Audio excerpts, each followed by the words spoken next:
नमस्ते, हर महादेव। मेरा नाम है विपुल और XCricketer.com नाम से मेरी ब्लॉगिंग वेबसाइट है और X_Cricketer नाम से मेरे ट्विटर, इंस्टा, फेसबुक और यूट्यूब हैंडल है। इतिहास माला श्रृंखला के अंतर्गत ये वीडियो बना रहा हूँ, वैदिक युग में राजनीतिक इतिहास। तो ये इसका दूसरा पार्ट है। पिछले भाग में मैंने आपको बता दिया था कि किन किन किताबों का मैंने सहारा लिया है इस वीडियो को बनाने के लिए और किन पुराणों का सहारा लिया है। और उसके अलावा हमने आपको जो भारत का सर्वप्रथम राजा हुआ था वयस्वत मनु, उसके बारे में बताया था। अब इसके बारे में आगे चलते हैं। वयस्वत मनु के 8 पुत्र और 1 पुत्रियाँ बताई जाती हैं। तो 8 में 4 पुत्र महत्वपूर्ण थे इनके, जिनमें सबसे बड़े इक्ष्वाकु थे, जिन्होंने मध्य देश में कौशल राज की स्थापना की, जिसकी राजधानी अयोध्या थी। एक और पुत्र थे निदिष्ट, तो इनको तिरहुत का राज मिला था। तो तिरहुत में वैशाल इसमें एक वैशाल नाम का राजा हुआ था, जिसने वैशाली नाम की नगरी बसाई थी, जिसका बौद्धिक में बड़ा महत्व था। उसके बाद में एक ये कारुष थे, तो इन्होंने कारुष राज की स्थापना की, जो बघेलखंड में है। और इसके बाद में एक अन्य पुत्र शर्या थे, जिन्होंने दक्षिण में गुजरात की तरफ जाके एक राज की स्थापना की थी। इन्हीं के एक पुत्र का नाम अनर्थ था, जिसके नाम पे इस देश का नाम अनर्थ पड़ा, और इसकी राजधानी द्वारिका थी, जिसको कुशस्थली भी कहते थे। तो इक्ष्वाकु, नेष्ट, शर्यादि और करुष 4 बड़े शक्तिशाली राज जिन्हें स्थापित किए थे इनके वंशजों ने इक्ष्वाकु के। और 4 अन्य पुत्र थे, उनका नाम ज़्यादा महत्वपूर्ण नहीं है। एक पुत्री इला भी थी इनकी, तो इनके नाम पे एल वंश की शुरुआत मानी जाती है, जो चंद्र वंश है। इक्ष्वाकु के एक छोटे पुत्र थे नमी।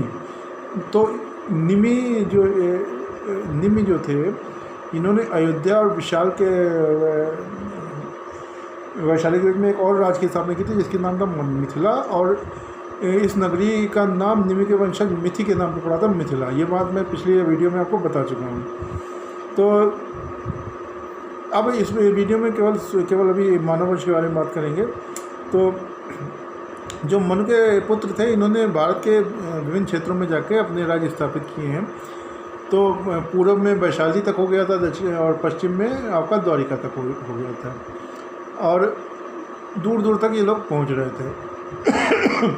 इनके और आर्य ने जो तथाकथित जो शब्द प्रयोग किया जाता आर्य, और भी आर्य राज्य थे, तो वे सब मनु के ही अधीन थे या मनु के वंश से माना जाता है। अब महत्वपूर्ण है इनका वंश। तो जो इक्ष्वाकु का वंश था, देखिए वयस्वत मनु के पुत्र हुए या वंशज हुए इक्ष्वाकु, और इक्ष्वाकु ने अयोध्या में स्वतंत्र राज की स्थापना की। इक्ष्वाकु के 19 पीढ़ी बाद एक बहुत प्रतापी राजा हुए, जिनका नाम मानधाता था।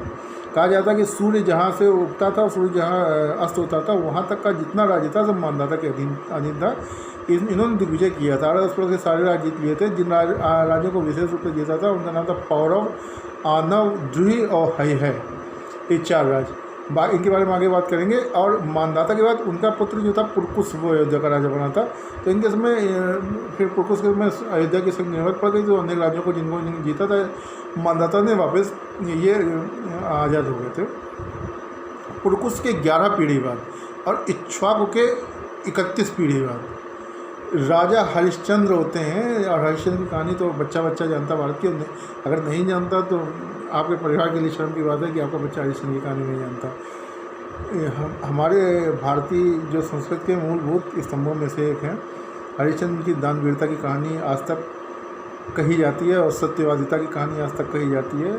सत्यवादी हरिश्चंद्र एक जुमला भी है, और इनके बारे में काफ़ी पहले नाटक अदा किए गए थे। अपने सत्य को बचाने के लिए उन्होंने चांडाल के यहाँ तक नौकरी की थी, और लड़का जब इनका ख़त्म हुआ था, पत्नी दाह संस्कार करने लगे थे, तो टैक्स के रूप में पत्नी की आधी साड़ी तक ले ली थी, इतने ईमानदार थे ये। तो इनकी पत्नी का नाम था शैव्या, और हरिश्चंद्र दानवीर थे, उनकी कथा बहुत है। और उनके लड़के का नाम था रोहिताश, वो बाद में इनका राजा बना था अयोध्या का। फिर इसी में 60वीं पीढ़ी में आगे जाके राजा दिलीप हुए हैं। तो दिलीप भी बहुत बड़े सम्राट थे। और इसी पीढ़ी में इन्हीं के वंश में भगीरथ हुए हैं, जिनको हिमालय से गंगा लाने का श्रेय दिया जाता है। ये भी सूर्य वंश में हुए हैं, इक्ष्वाकु वंश में। फिर इन्हीं में दिलीप का पौत्र था रघु के नाम पे रघुवंश लिखी है महाकवि कालिदास ने, जो ऐतिहासिक ग्रंथ भी आप मान सकते हैं और साहित्यिक ग्रंथ भी मान सकते हैं। रघु के इतने प्रतापी थे कि जो पहले इक्ष्वाकु वंश कहा जाता था, रघु के नाम से फिर वो रघुवंश हो गया। और रघु के पुत्र थे अज, और अज के पुत्र दशरथ। दशरथ के पुत्र राम थे, भगवान राम जिनकी कथा सबको ही ज्ञात है, राम की कथा किसको नहीं ज्ञात। तो ये जो भगवान राम हुए थे ये इक्ष्वाकु की 65वीं पीढ़ी में जाकर हुए हैं। अगर आप 20 साल भी मान लीजिए एक हिसाब से, तो 65 और दूना 1300, राम और इक्ष्वाकु में लगभग 1300 साल का फ़र्क होना चाहिए। और इनके बाद में दूसरा महत्वपूर्ण वंश है आयल वंश या चंद्रवंश या पुरुवंश या कुरुवंश। इसके बारे में हम अगले वीडियो में चर्चा करेंगे। अगर कंटेंट अच्छा लग रहा होगा आपको तो कृपया YouTube वीडियो सब्सक्राइब कर लीजिए। मैं केवल भारतीय इतिहास के लिए प्रयास कर रहा हूँ, बाकी बहुत ज़्यादा कोई मंतव्य नहीं मेरा। आप सहयोग देंगे तो अच्छा लगेगा।